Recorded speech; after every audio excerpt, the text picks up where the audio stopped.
le DAL a décidé de soutenir, d'aider et d'organiser les locataires dans les HLM. Pourquoi? Parce que d'une part, beaucoup de mal logés qui ont lutté avec le DAL ou qui ont bénéficié du DALO, etc., des conquêtes des mal logés, sont aujourd'hui en logement social. Donc je viens d'un quartier qui s'est longtemps battu contre une démolition totale du quartier, où nous avons été aidés par le DAL en 2004 et 2005, et puis aujourd'hui le quartier vit, le quartier a été rénové, il n'y a pas eu les démolitions totales programmées, et donc quand les motivations des uns et des autres sont là, on peut réussir à faire des belles choses. S'il y a quelqu'un qui veut s'inscrire sur la liste du DAL, moi je l'encourage, parce que d'abord il va mettre dans sa tête que c'était question de droit.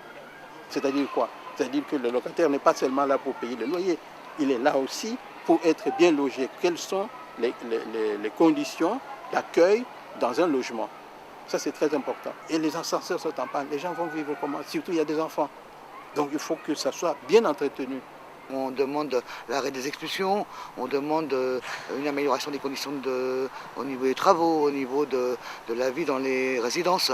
On demande une meilleure attribution de logement, c'est-à-dire qu'en respectant le droit à tous de pouvoir habiter un logement social. On ne fait pas sans les gens. Donc ça, la garantie du DAL, c'est qu'on n'a jamais négocié sans les habitants. Il y a péril dans la demeure aujourd'hui parce que depuis une quinzaine d'années, on a un lent processus de marchandisation et de privatisation du logement social qui est en cours, et le processus s'est accéléré. L'année dernière, le gouvernement a ponctionné 1,5 milliard sur les caisses, dans les caisses des bailleurs sociaux. Il va le faire encore cette année et les années à venir, d'une part, ce qui veut dire qu'il y aura moins d'entretien, le cadre de vie des locataires va se dégrader, d'une part.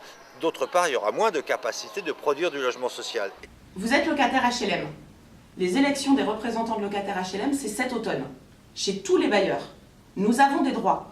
Ensemble, il faut les défendre. Pour rejoindre la HLM, contactez-nous.